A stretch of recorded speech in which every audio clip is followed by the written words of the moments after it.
What is up, members of my collector corps? It is I, Super MarioZilla, or you could call me Vinny, and today we are going to take a look at the S.H.MonsterArts MechaGodzilla 2021 from the movie Godzilla vs. Kong.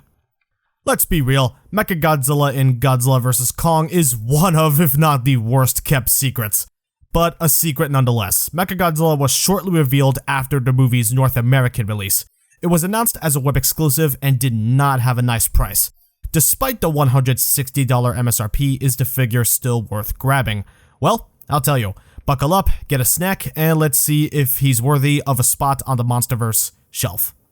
Say what you will about the design, but they nailed it. Looks like he popped out of the screen, except for one glaring issue that I'm sure most of you can see. Where's the red, and why is he so shiny? He had more of a dirtier color than this, so it's MechaGodzilla 74 all over again with that department. Here's a one-up on 74 Mecha though. At least the quality control was kept in check. Besides the lack of red, the sculpt is outstanding. A very complex design, and they nailed almost all of these details. It's fantastic. All the ridges, panel line work is well done. And when I say he has no red, not entirely true. The eyes are red themselves, a very nice crimson red. The hidden compartments on this figure also sports a ton of details. It was hard to notice all the design in the movie, but seeing it in figure form honestly does make me appreciate the work that went into the design of the CGI model. Some will say it's overly detailed and complex, and that argument is valid. This design of MechaGodzilla is ultimately an acquired taste, but MonsterArts' job isn't to fix the design, it's to accurately represent the design in figure form. Ultimately, my only issue is no red. I can easily forgive the clean silver if we had red throughout the whole figure to bring out more of the details. Red is also featured on the dorsal plates. Yeah, cool, but it's so little it doesn't make up for the lack of red. Don't get me wrong, the plates look great, but it needs more than this. It looks, not gonna lie, it looks a little bit lazy. You know what? The look of this figure is only average. Great sculpt and good paintwork wherever there's red, but where's the rest of it? A robot designed with this much detail would realistically probably not have that much articulation. You're wrong. There's one area I wish did include some movement, but for what we got, it's pretty good. So, head is on a ball joint, just right here. Jaw is on a hinge, so he can open up just this far wide if you have him looking all the way up. That's how far up he can look, and this is how far down he can look, pretty much all the way. Can look side to side. The neck itself is also on the ball joint. Pretty cool. Arms are on butterfly joints. Yeah, butterfly joints on a pretty heavily detailed figure like this. Our arms right here can swivel on the shoulder. They can also hinge up. Not all the way, but still a good amount. There's no bicep swivel. The bicep swivel is in the elbow. So yeah, that can swivel. You can also bend. Pretty much just a little bit under 90 degrees. Probably could have been more, but c'est la vie. There are hidden compartments as well. Like in the shoulders, we have shoulder cannons for some missiles. The waist has no articulation. That's my main complaint, is not having waist movement at all, no ball joint or anything. I mean, maybe it was a little bit tricky with his design, but I don't know. I feel like they could have maybe worked on something. There's hidden compartments here as well. More areas for MechaGodzilla to shoot missiles. Closer look.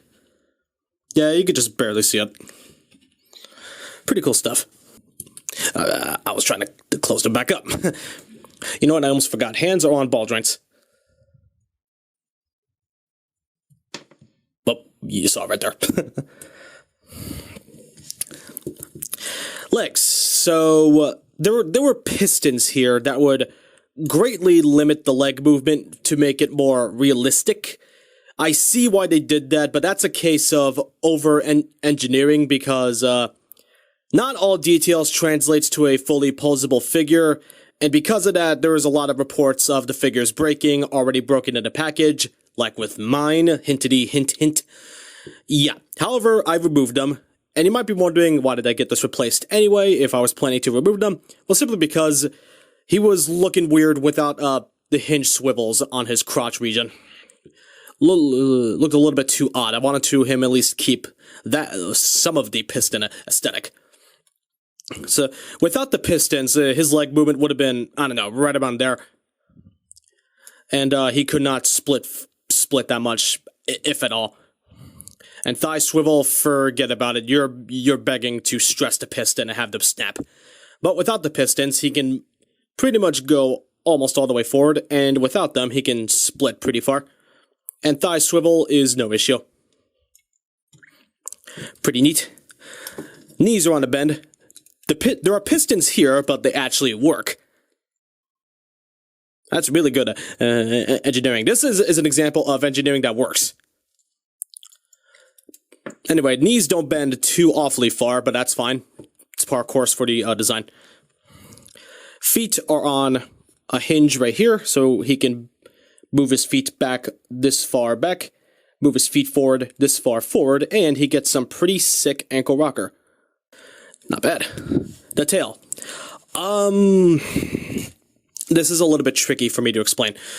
A lot other reviewers did a good job of explaining this. I don't know how I can explain it. So each segment is on a ball joint, and you get some super crazy smooth movement.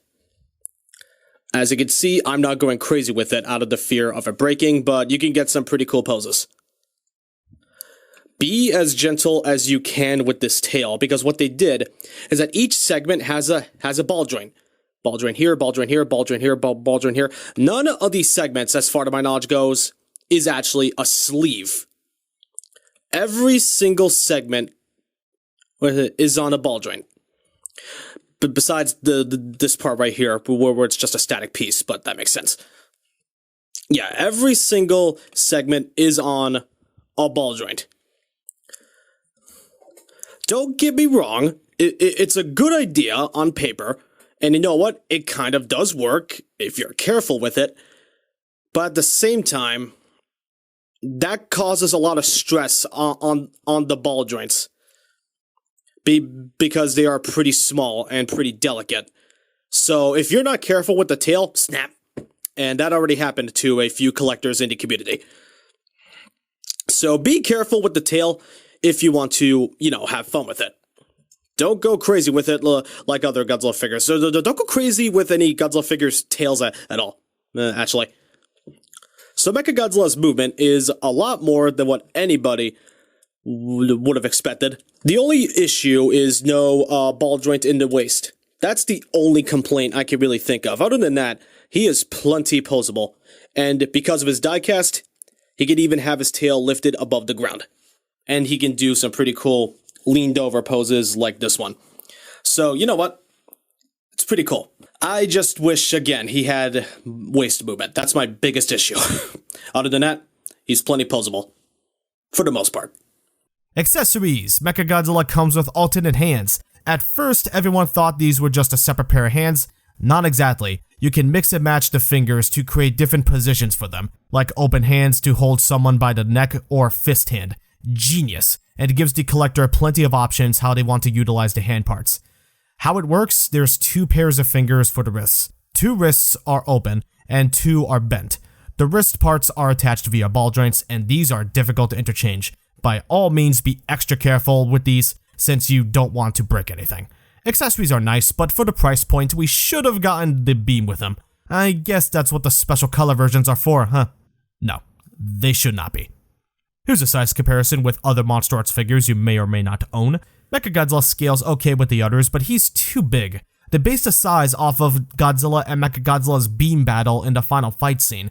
No, that's not correct. He was only slightly bigger than Godzilla. So yeah, he's gonna end up towering over Godzilla and Kong, unfortunately. Not a big deal. I love getting big figures, but sometimes that's not always good. A decent addition in the line, but man, we could have had something amazing here if Bandai put a little more effort into paint. All the other problems would have been forgivable, easily.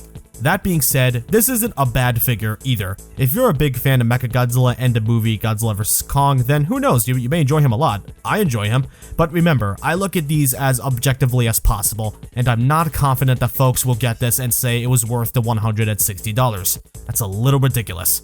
Sorry to say, the figure is above average, 6 out of 10. I love the sculpt and articulation, but this was definitely not the home run it could have been. I am happy this isn't a failure, and to its credit, has some merits and is a decent package. But here's my question. Where's the rest of it?